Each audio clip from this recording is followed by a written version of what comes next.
Hello sir, అది మోకాళ్ళలో ఉన్న brain పని చేయట్లేదు, ఏం చేయమంటారు? నా టెన్షన్ లో నేనుంటే నువ్వు అక్కడవి. ఏంటి నాన్న ఎప్పుడు చూసినా టెన్షన్ టెన్షన్ అంటూ ఉంటావు? రా, చల్లటి జ్యూస్ తాగుతూ గాని. సరే వస్తున్నా ఉండు.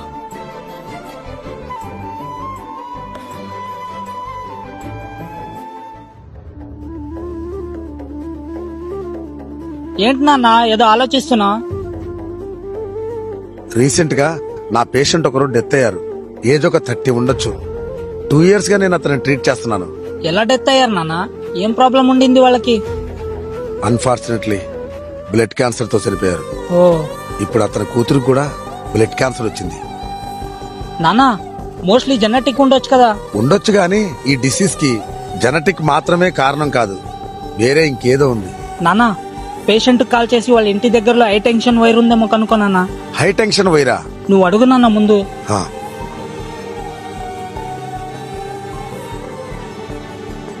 మేడం, మీ ఇంటి దగ్గరలో హై టెన్షన్ వైర్ ఉందా? ఓకే, మీకు నేను 10 నిమిషాల్లో కాల్ చేస్తాను. వాళ్ళ ఇంటి పైనే ఉందంట్రా. అలా అయితే సమస్య వాళ్ళ ఇంటి పైనే ఉంది. ఏం చెప్తున్నావురా నువ్వు? అవును నాన్న, హై టెన్షన్ వైర్ రేడియేషన్ వల్ల పిల్లలు పుట్టకుండా ఉండడం, కళ్ళు సరిగ్గా కనిపించకపోవడం, మైగ్రేన్, మెమొరీ లాస్, ఇంకా ఇలా చాలా ప్రమాదాలు ఉన్నాయి నాన్న. హలో, ఏంటి నాన్న ఏమైంది? అతని కూతురు కూడా చనిపోయిందంట్రా. హా? అవును, చాలా మంది అద్దె తక్కువగా ఉంటుందని భావించి హై టెన్షన్ వైర్ల కింద ఉన్న ఇళ్లలో నివసిస్తున్నారు. మరికొందరు ధర తక్కువగా ఉందని ఇలాంటి ప్రాంతాల్లోని స్థలాలు, పొలాలను కొంటున్నారు. అయితే ఆ ఇళ్లలో నివసిస్తున్న వారి ఆరోగ్యం క్రమంగా దెబ్బతింటుంది. ఇదే కారణంగా జరుగుతుందని వాళ్ళకి తెలియడం లేదు. ఈ వీడియోని సాధ్యమైనంత వరకు షేర్ చేయండి. ఈ నిజం వాళ్ళకి తెలియాలి. 22A సబ్సెక్షన్ 1 క్లాస్ ఈ జాబితాలో ఉంటే అది అసైన్. మీ భూమి 22A నిషేధిత జాబితాలో పడిపోయిందా? ఏ ఆఫీస్ కి వెళ్ళాలి, ఎవరిని అప్రోచ్ అవ్వాలి, ఎక్కడ సొల్యూషన్ దొరుకుతుంది? మీ సర్వే నెంబర్ ఏ కేటగిరీలో లాక్ అయిందో తెలుసుకోకుండా మీరు ఏం చేసినా ప్రయోజనం ఉండదు. మీ survey number 22A subsection 1 class A, B లేదా డి జాబితాలో ఉంటే కేంద్ర మరియు రాష్ట్ర ప్రభుత్వ భూములు లేదా కోర్టు డిస్ప్యూట్ రిలేటెడ్ ల్యాండ్స్, ఇలాంటి సందర్భాల్లో మాత్రమే మీరు వెళ్లాల్సింది జిల్లా కలెక్టర్ ఆఫీస్ కి. ఒకవేళ మీ survey number 22A subsection 1 class C జాబితాలో ఉంటే అది దేవాదాయ లేదా వక్తు బోర్డు భూములు. ఇలాంటి సందర్భాల్లో మీరు వెళ్లాల్సింది కలెక్టరేట్ కాదు, మీరు వెళ్లాల్సింది ఎండోమెంట్స్ కమిషనర్ ఆఫీస్ లేదా వక్తు బోర్డుకి. ఒకవేళ మీ survey number 22A subsection 1 class E జాబితాలో ఉంటే అది అసైన్డ్ భూముల నిబంధన ఉల్లంఘన కేటగిరీ. ఇలాంటి సందర్భాల్లో మీరు నేరుగా హైదరాబాద్ లోని CCLA అంటే chief commissioner of land administration పరిధిలో ఉండే ప్రత్యేక కమిటీని మాత్రమే సంప్రదించాలి. అయితే ఇప్పుడు అసలైన ప్రశ్న, ఆ ఆఫీసెస్ కి వెళ్ళి అసలు ఏం చేయాలి? మీరు ఆయా సంబంధిత కార్యాలయాలకు వెళ్ళి మీ భూమి ఎందుకు ఆ నిషేధిత జాబితాలోకి వచ్చిందో ఆ కారణాలను క్షుణ్ణంగా తెలుసుకోండి. ప్రతి కారణానికి సమాధానంగా మీ వైపు నుండి ఆధారాలు సేకరించండి.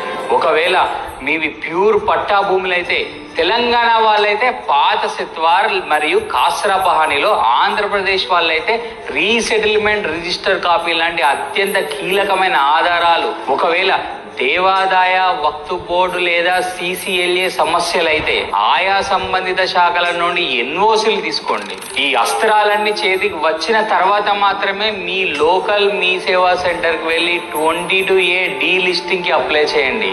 మరిన్ని రియల్ ఎస్టేట్ అప్డేట్స్ కోసం ఫాలో చేయండి. కుదరదు.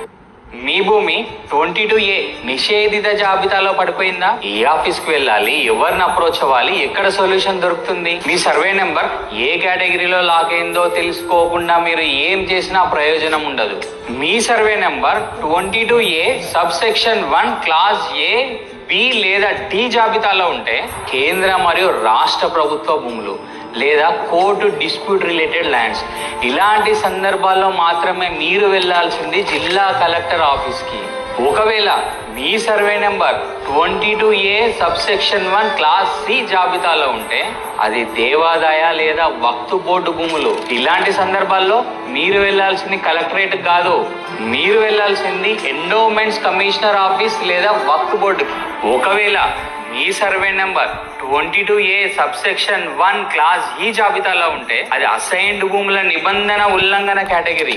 ఇలాంటి సందర్భాల్లో మీరు నేరుగా హైదరాబాద్ లోని CCLA అంటే chief commissioner of land administration పరిధిలో ఉండే ప్రత్యేక కమిటీని మాత్రమే సంప్రదించాలి. అయితే ఇప్పుడు అసలైన ప్రశ్న, ఆ ఆఫీసెస్ కి వెళ్ళి అసలు ఏం చేయాలి?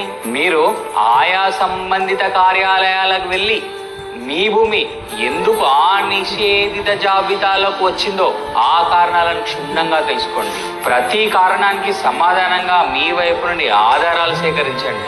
ఒకవేళ మీవి ప్యూర్ పట్టా భూములైతే, తెలంగాణ వాళ్ళైతే పాత సెత్వార్ మరియు కాస్రా పహానీలో, ఆంధ్రప్రదేశ్ వాళ్ళైతే రీసెటిల్మెంట్ రిజిస్టర్ కాపీ లాంటి అత్యంత కీలకమైన ఆధారాలు. ఒకవేళ దేవాదాయ వక్ఫ్ బోర్డు లేదా CCLA సమస్యలైతే ఆయా సంబంధిత శాఖల నుండి NOCలు తీసుకోండి. ఈ అస్త్రాలన్నీ చేతికి వచ్చిన